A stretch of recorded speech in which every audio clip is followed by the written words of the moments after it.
Why do I feel like something's not right? The kitchen is too quiet, the oil isn't sizzling, the spices are untouched, and the worst of all, there's no food on the table. Which means, oh no, suhoor hasn't been made yet.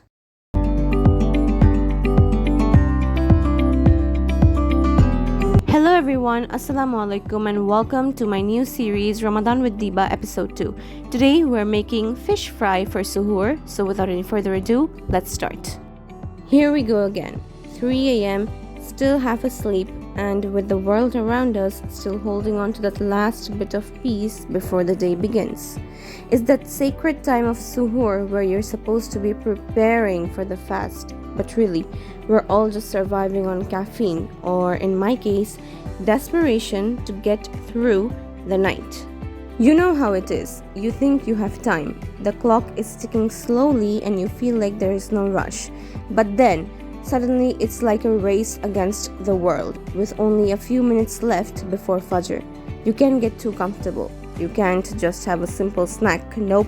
Suhoor needs to be hearty and energizing, something that'll keep you going through the long hours of fasting. And of course, when you're running against time, what do? You go for the gold. You take on the challenge. You make that perfect suhoor meal that somehow becomes a little miracle on your plate. Alright, first off, the kitchen's a mess. It's too early and somehow I've misplaced my enthusiasm. But what's Ramadan without a bit of chaos? So I rally myself, grab the things I need and the things I forgot to grab, and remind myself this is a moment, a sacred, slightly rushed moment that deserves attention even if the world outside is still in the middle of its slumber. But you know what's the real challenge? Getting everything together while your stomach starts talking to you like it's already fasting. Suddenly, it's not just about food, it's about keeping yourself awake enough to eat but not fall asleep before Fajr. The fish, well, it's in the pan, but who cares about the fish when there is a tick-tock ticking in your head reminding you that you have just minutes before the day starts. The oil is heating, the clock is racing, and somehow all of suhoor turns into a blur of fried chaos, prayers, and hurried bites. But let's be real. The energy around suhoor is nothing short of electric. It's like this collective understanding between everyone around the world. We're all in this together.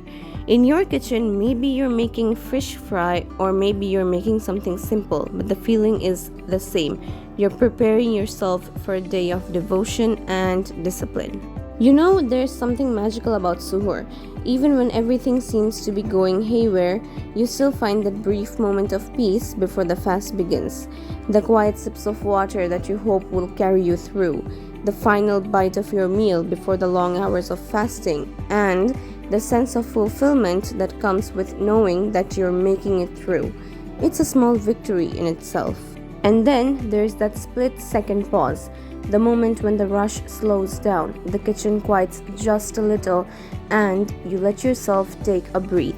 The chaos of frying, the hurried bites, the clatter of plates, it all fades into the background as you take in this final stretch before Fajr. It's a moment of reflection, a moment where you realize that despite the exhaustion, despite the struggle to stay awake, there is a purpose behind it all.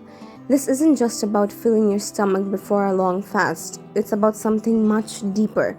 It's about connection. Connection to the fast itself, to the millions of people around the world experiencing the same moment, and most importantly, to Allah. As I take my last sip of water, I think about the day ahead, about the patience I'll need, the strength I'll have to hold on to, and the gratitude I should carry with me. Because Ramadan isn't just about staying hungry. It's about feeding one's soul. And somehow, in this quiet moment, I feel the blessing of suhoor, the blessing of waking up in the stillness of the night, of preparing for a day that's meant to cleanse not just the body, but the heart and mind too. Then, just like that, the silence is interrupted. The call to Fajr fills the air. The last sip is taken, the final bite is swallowed, and the day begins. This is suhoor. chaotic, beautiful, and scared. And no matter how rushed it gets, it always leaves behind a sense of peace, reminding us why we do this in the first place. As I take that last bite, I just realized how much suhoor is about more than food. It's about preparing yourself spiritually and mentally for the day ahead. You're setting your intentions, you're grounding yourself in gratitude, you're giving yourself the strength to stay focused, patient, and present throughout the day, no matter how challenging it might be. So here's to suhoor, the quiet, beautiful madness of it all. You guys might be wondering, where is episode 1 of Ramadan with Diba? No worries, it's up already. Just click here and watch. Well, that's a wrap up on another episode of Ramadan with Diba. If you're joining me at this hour, I hope this suhoor madness gave you a little laugh. And if you're still awake, getting ready to dive into your suhoor, I'm sending you a lot of good vibes and strength you need. Ramadan Mubarak, everyone. May your fasts be easy, your prayers be accepted, and your hearts filled with peace. Stay safe, stay healthy, and I'll see you on episode 3. Till then, bye!